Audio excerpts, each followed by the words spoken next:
Nongeye kuguha ikaze muri iki kiganiro aho tugiye kurebera hamwe igice cya kabiri kigaragaza ibitabo bikunzwe kurenza ibindi byose.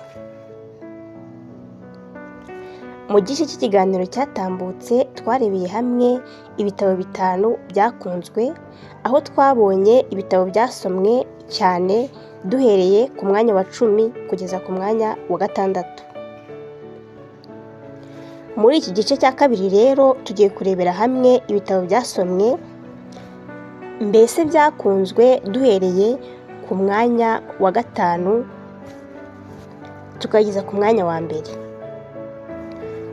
Muri iki kiganiro turaza kumva mbese tumenye igitabo cyiza ku mwanya wa 1, igitabo cyiza ku mwanya wa 1 kigahiga ibindi byose, aho iki gitabo kigaragara nk'aho isi yose ikihariye. Mu bigaragara iki gitabo cyarenze kuba cyanditswe n'inyuguti cyangwa se igizwe n'inyuguti, aho bamwe bandacyanditse mu mitima yabo. Ikaze mu kiganiro. Nk'uko twabivuze haruguru, tugiye kurebera hamwe ibindi bitabo 5 byakunzwe mbese byasize amateka ku babisomye. Ku mwanya wa 5 turasanga igitabo cyitwa Alchemist. Iki gitabo cyanditswe mu mwaka wa 1947 cyandikwa n'umugabo bita Paulo Coelho.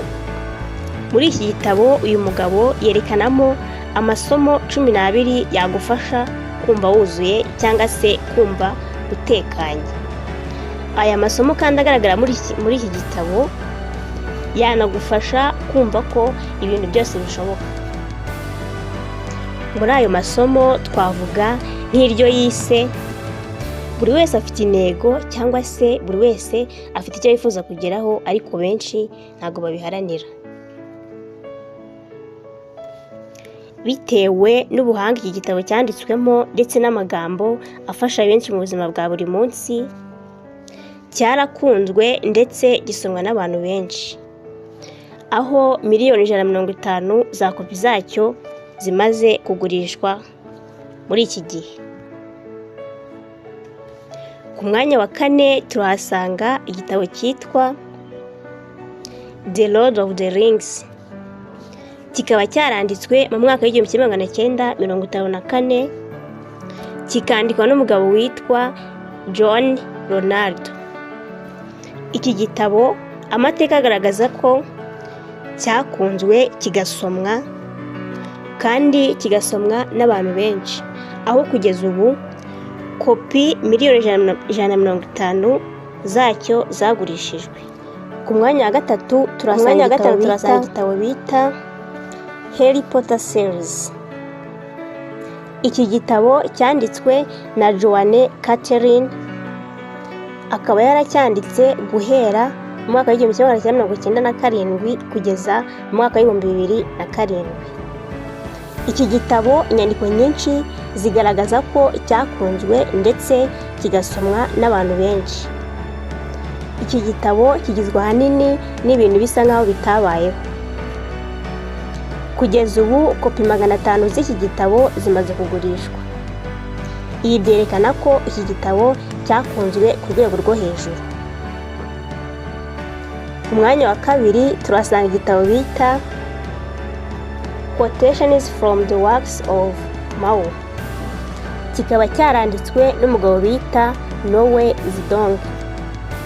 Iki gitabo kiza ku mwanya wa 2 mu gusomwa cyane ndetse no gukundwa n'abantu benshi kuri isi ya rurema, aho kopi zacyo zirenga miliyoni zimaze kugurishwa. Ese wakwibaza ngo igitabo kiza ku mwanya wa 1 ni ikihe? Ese gikunzwe bingana iki? Twandikire muri comment tubwire. Igitabo kiza ku mwanya wa 1 ni igitabo cyarenze kuba ari inyuguti gusa, ahubwo n'abantu bakigira intwaro yabo ya buri munsi. Iki gitabo nta kindi ni Bibiliya cyangwa se Bible. Iki gitabo inyandiko nyinshi zigaragaza ko kugeza ubu kimaze guhindurwa mu ndimi zirenga 7,000 kubera ko kugeza ubu ingo nyinshi cyangwa se abantu benshi batunze iki gitabo. Kugeza ubu kopi biliyoni 5 za kopi zacyo zaragurishijwe, bitewe n'uko umubare munini w'abantu batuye isi hafi ya bose batunze Bibiliya. Iki gitabo gifatwa nk'igitabo gisomwa n'abantu benshi muri iyi si kurenza ibindi byose.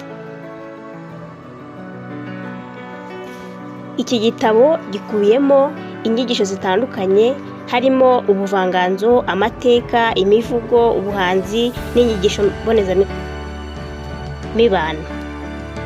Ibi bitabo tumaze kubona ndetse n'ibindi twabonye mu kiganiro cyatambutse bikubiyemo inyigisho zitandukanye zifasha abantu mu buzima bwabo bwa buri munsi, ku buryo ibi bitabo byarenze imipaka.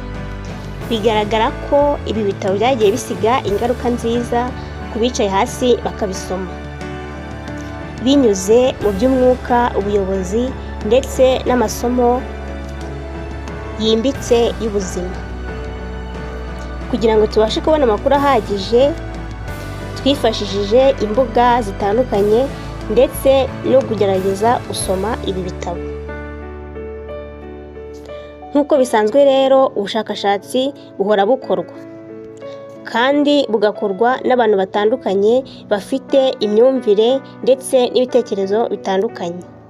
Birashoboka ko nawe waba waragizeho usoma cyangwa se wumva ikindi cyegeranyo kijyanye n'ibitabo, ugasanga harimo itandukaniro, kuko uko bwije n'uko bukeye birahinduka.